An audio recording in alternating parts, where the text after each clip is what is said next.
Humina at palabas na ng Philippine Area of Responsibility ang Bagyong Leon.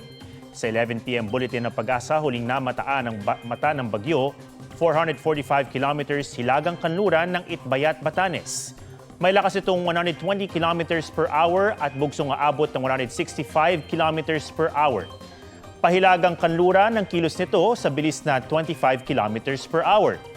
Wala nang nakataas sa tropical cyclone wind signal sa anumang bahagi ng bansa. Pero ramdam pa rin ang epekto ng bagyo at trough o yung extension nito na umaabot pa rin sa iba pang bahagi ng Luzon. Sa special weather outlook naman ng Pag-asa, ngayong undas may tsansa ng mga kalat-kalat na ulan bukas, November 1, sa ilang bahagi ng Northern at Central Luzon, Cavite, Batangas, Occidental Mindoro at Northern Palawan.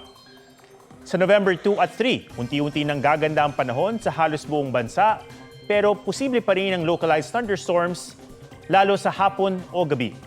Kaya sa mga dadalaw sa sementeryo, huwag pa rin kalimutang magdala ng payo.